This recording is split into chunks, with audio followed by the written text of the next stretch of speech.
প্রত্যেকটি বাংলার জুলাই যোদ্ধাদের, প্রত্যেকটি এলাকায় বাংলার দেশপ্রেমিক জনশক্তিকে, প্রত্যেকটি এলাকার বাংলার জনগণকে এই আগামী ত্রয়োদশ নির্বাচনের ফলাফলকে সুষ্ঠুভাবে নির্বাচনের ফলাফলকে পাওয়ার জন্য এলাকায় পাড়ায় মহল্লায় আমাদেরকে পাহারাদারির ভূমিকা পালন করতে হবে।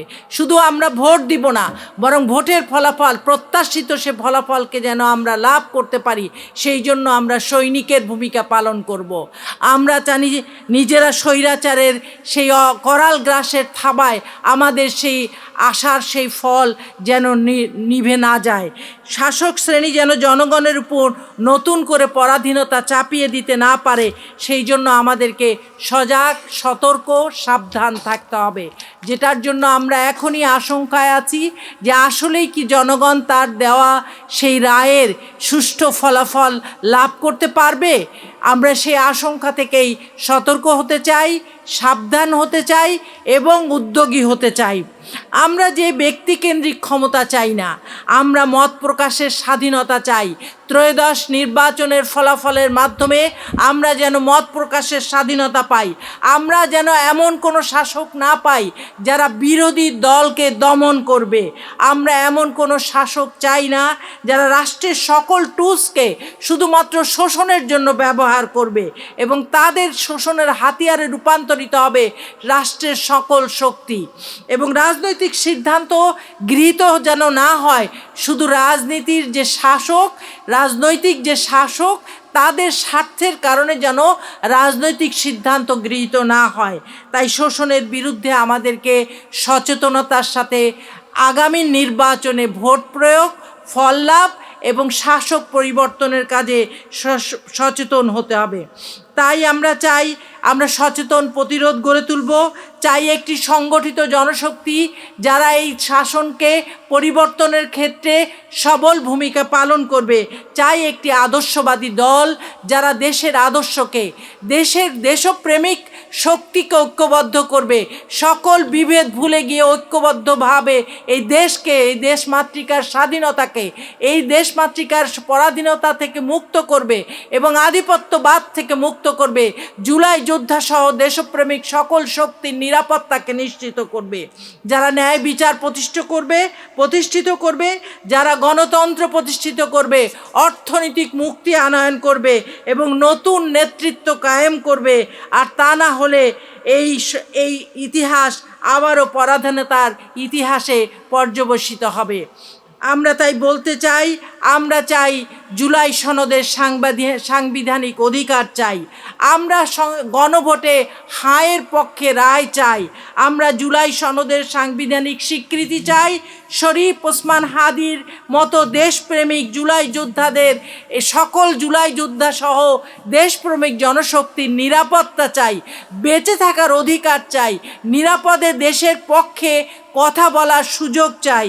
আমরা গড়তে চাই এমন একটি বাংলাদেশ যার স্বপ্ন দেখেছিলেন হাজী শরীয়তুল্লাহ।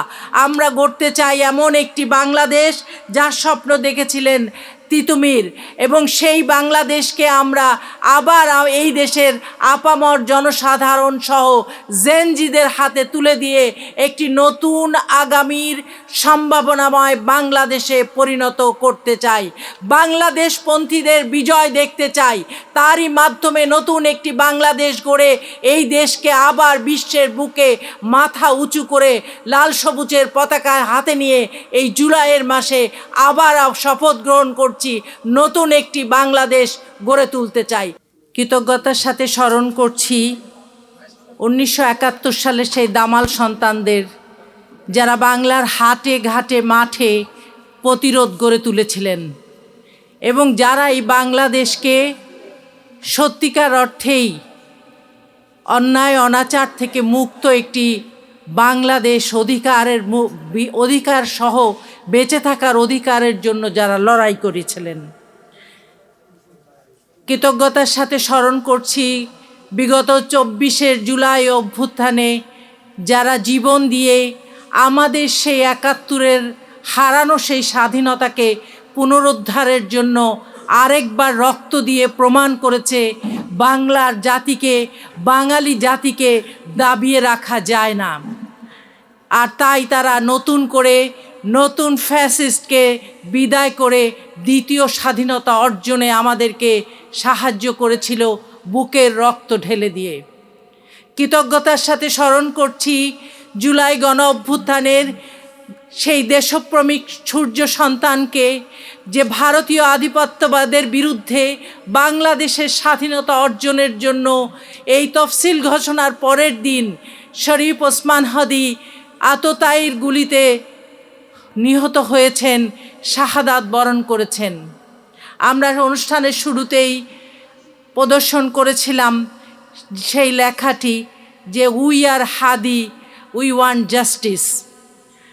সুতরাং বাংলাদেশের বিগত 17 বছরের দুঃশাসন, নির্বাচনহীন শাসনের যে শোষকের ভূমিকা বাংলাদেশের মানুষ আজ দেখেছে, সেই জন্য সুষ্ঠু নির্বাচন কাকে বলে সেটি মনে হয় আর তাদেরকে বুঝিয়ে বলতে হবে না।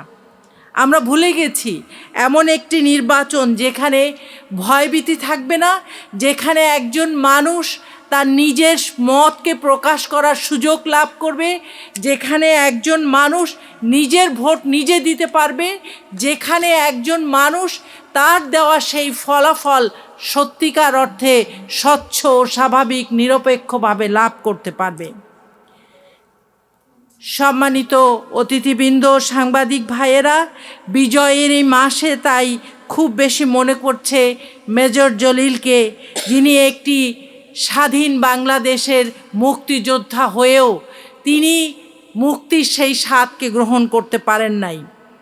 তাই বলতে চাই, স্বাধীন নির্বাচনের জন্য একটি শক্তিশালী স্বাধীন নির্বাচন কমিশন দরকার, যেখানে আইন সকলের জন্য সমান হবে, যেখানে বিশেষ ব্যবস্থাপনায় বিশেষ কোনো ব্যক্তিকে ভোটার করা হবে না, যেখানে নির্বাচনে তফসিল ঘোষণার পরে যেখানে সকল দলের নির্বাচনী প্রচারণা বন্ধ থাকা সত্ত্বেও কোন একটি অদৃশ্য শক্তির ক্ষমতা বলে আমরা দেখেছি কোনো এলাকায় কারো ডিজিটাল বিলবোর্ডে অব্যাহতভাবে প্রচারণা চালিয়ে যাওয়া হচ্ছে, কিন্তু নির্বাচন কমিশন আইনের কোনো প্রয়োগ সেখানে করছেন না। সুতরাং আমরা চাই সেই রকম একটি নির্বাচন কমিশন যেখানে প্রশাসন, আইন শৃঙ্খলা বাহিনী এবং ভোট কেন্দ্রের উপর তাদের পূর্ণ নিয়ন্ত্রণ থাকবে। শাসকের কথায় নির্বাচন কমিশন যদি পরিচালিত হয়, সেটি নিশ্চয়ই স্বাধীন নিরপেক্ষ নির্বাচন কমিশন হতে পারে না।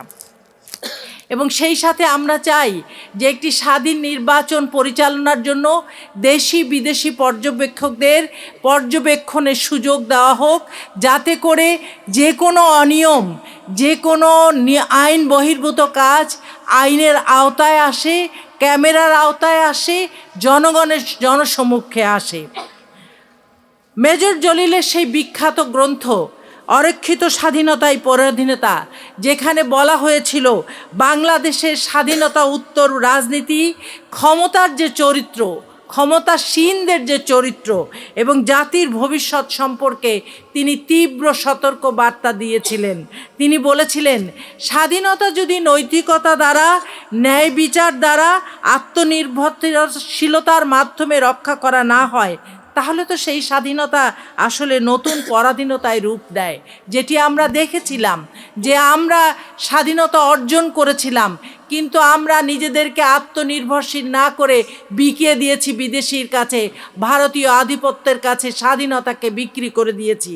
এবং তারই মাধ্যমে আমরা দেখেছি স্বাধীনতা শুধু একটি ভৌগোলিক সীমারেখায় পরিণত হয়েছে, এটি রাজনৈতিক মুক্তি এনে দিতে পারেনি, এটি আমাদের অর্থনৈতিক স্বাবলম্বিতা এনে দিতে পারেনি।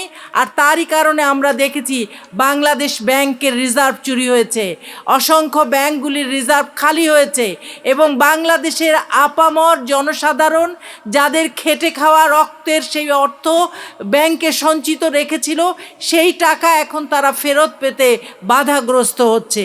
সুতরাং রাজনৈতিক মুক্তির সাথে অর্থনৈতিক মুক্তি যেমন দরকার, তেমনি দরকার স্বাধীনতার সাথে সাংস্কৃতিক বিজয় আমাদের দরকার, সাংস্কৃতিক স্বাধীনতা দরকার, যার জন্য শরীফ ওসমান হাদি যুদ্ধ করেছেন। শরীফ ওসমান হাদি শেষ দিন পর্যন্ত লড়াই করে বুকের রক্ত ঢেলে দিয়েছেন। তাই এই সকল স্বাধীনতার একত্র সমষ্টি হচ্ছে আসলে মৌলিক স্বাধীনতা লাভ।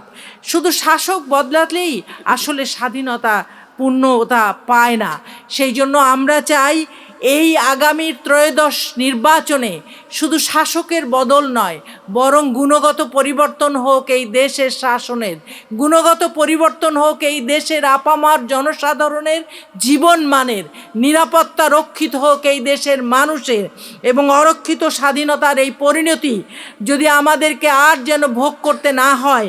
স্বাধীনতা যদি হয় শুধু দুর্নীতি, স্বাধীনতা যদি হয় শাসক গোষ্ঠীর কোটি কোটি টাকার ব্যাংক ব্যালেন্স তৈরি, স্বাধীনতা যদি হয় এই দেশের মানুষদের সুইস ব্যাংকে টাকা জমানো, বেগমপাড়ায় বাড়ি তৈরি করা, আর দেশ বিদেশে বড় বড় অট্টালিকা কিনে নিজেদের বিলাসবহুল জীবনযাপনের ভবিষ্যৎ পথকে পরিষ্কার করা, তাহলে সেই স্বাধীনতা আজ মেজর জলিলের ভাষায় অরক্ষিত অবস্থায় পড়ে আছে। স্বৈরাচার যেমন করে মুক্ত হতে আমরা স্বাধীনতার লড়াই করেছিলাম, আগামী নির্বাচনে সেই স্বৈরাচার যেন পুনর্বাসিত হতে না পারে, সেই জন্য সকল বৈষম্য, সকল অন্যায় দ্বারা যাতে এই দেশকে আবার পুনরায় গ্রাস করে ফেলা না হয়, আমাদেরকে সেই জন্য পাহারাদারির ভূমিকা পালন করতে হবে।